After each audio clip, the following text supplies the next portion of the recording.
tous. Yorana. Aujourd'hui, les moines ambassadeurs rencontrent des explorateurs du programme Under the Pole. En fait, ils sont venus nous rendre visite au sein du lycée Diadème. Donc, on va vous présenter leur programme. Regardez. Créées en 2007 par Guylain Bardou et Emmanuel Perrier-Bardou, les expéditions Under the Pole sont des expéditions spécialisées dans l'exploration polaire sous-marine. Ces expéditions ont fait découvrir au grand public le monde sous-marin du pôle Nord et du Groenland. À bord d'un voilier, ils sont partis à la rencontre des icebergs, du requin du Groenland et des plus grandes profondeurs jamais atteintes par l'homme en Arctique. Il y a déjà quelques années, ils ont aussi décidé d'explorer la Polynésie en s'arrêtant sur leur passage de l'Arctique à l'Antarctique.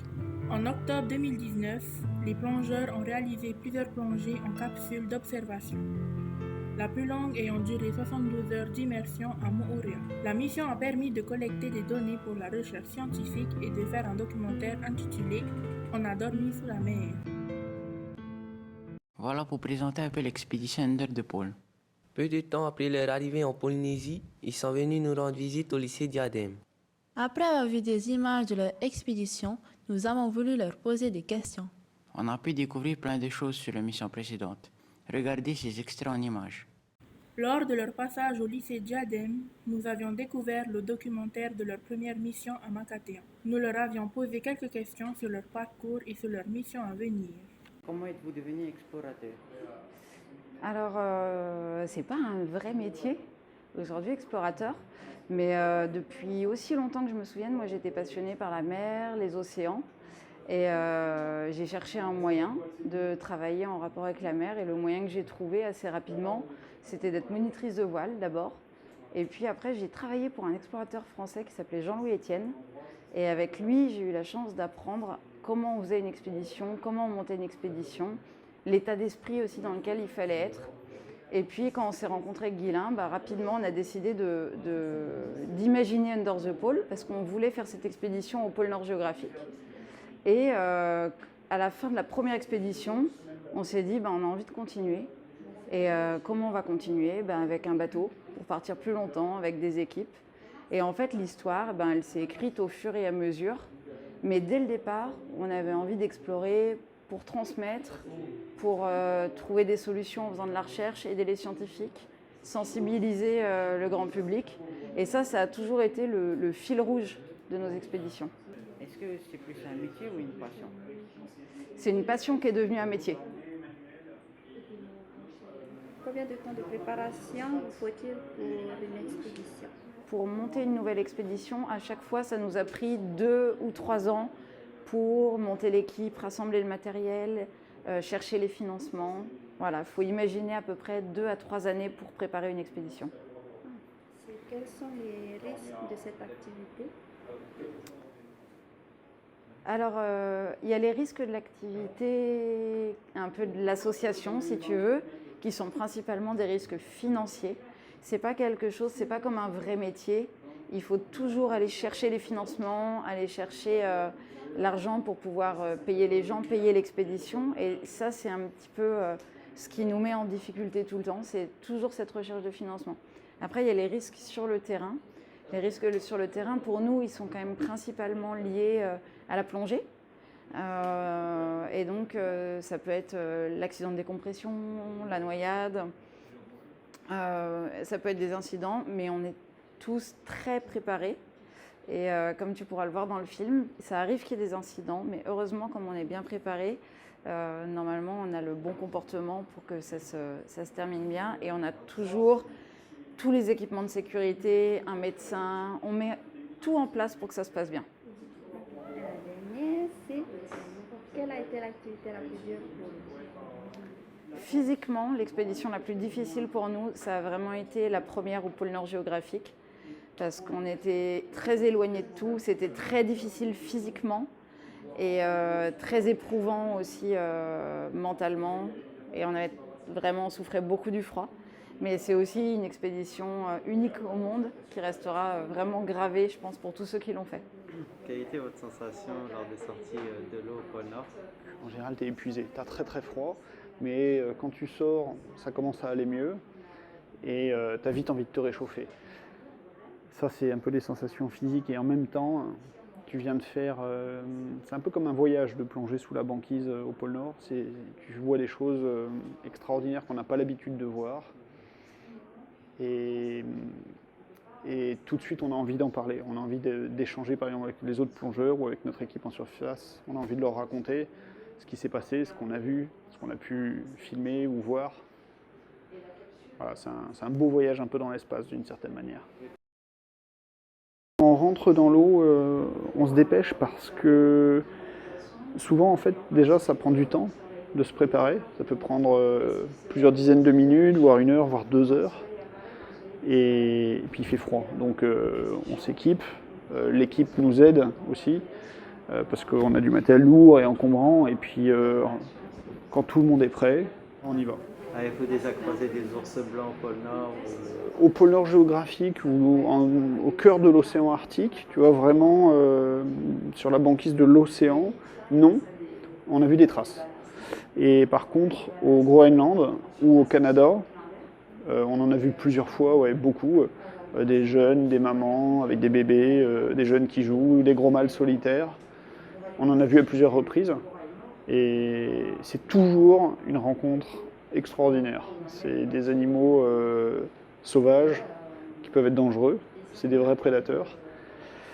Mais c'est aussi des... Enfin, moi je trouve, c'est des animaux qui sont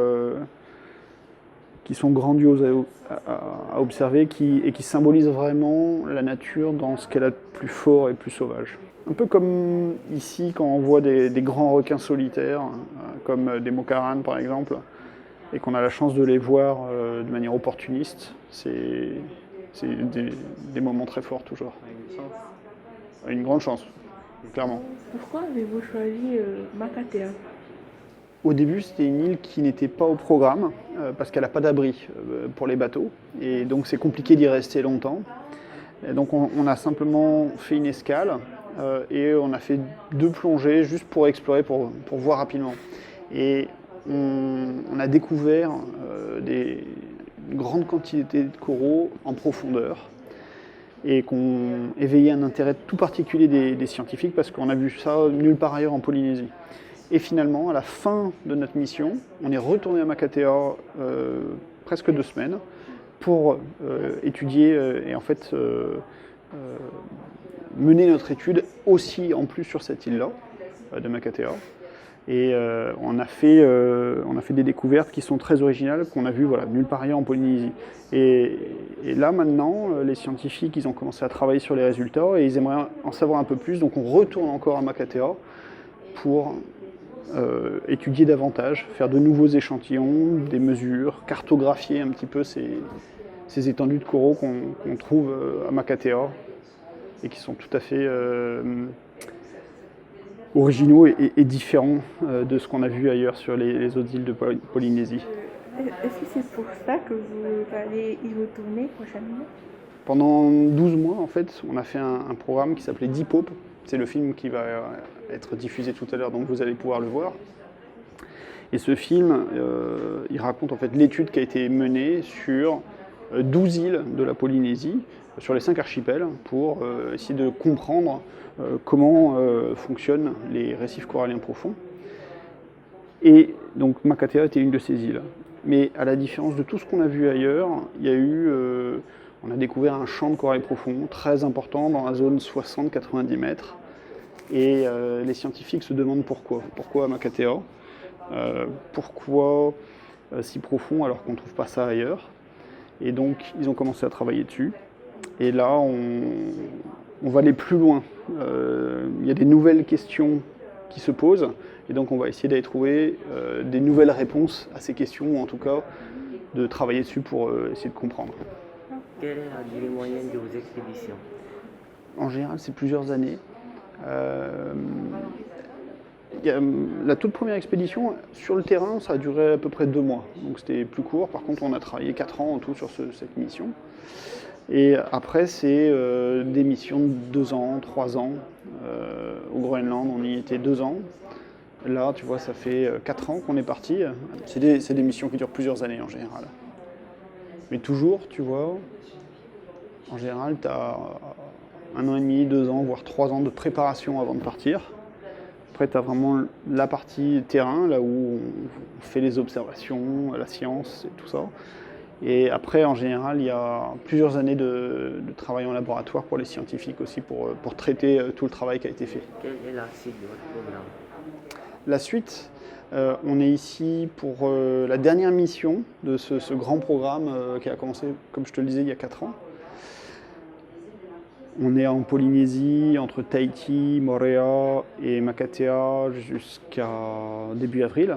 Et après, on va ranger le bateau et il va passer un peu en mode navigation et on va le ramener en France en passant par le canal de Panama. On se retrouvera alors à Montréal. Oui, tout à fait, on se voit à Moorea, vous viendrez à bord, vous pourrez visiter le bateau. Et puis le bateau reviendra certainement un autre jour à Tahiti et en Polynésie, mais ça sera une autre histoire. D'accord. Cette rencontre était un premier contact avec les explorateurs d'Under the Pole. On a passé un bon moment avec eux. Oui, et nous avons déjà reçu des questions de France et de Polynésie. Donc, n'hésitez pas à nous faire parvenir vos messages sur la page Facebook du lycée Diadème. Nous poserons vos questions lors de notre prochaine rencontre dans un peu plus d'un mois, c'est ça? Oui, c'est ça, ce sera dans un peu plus d'1 mois et ce sera à bord de le bateau. Alors, les moines ambassadeurs vous disent à très bientôt. Nana.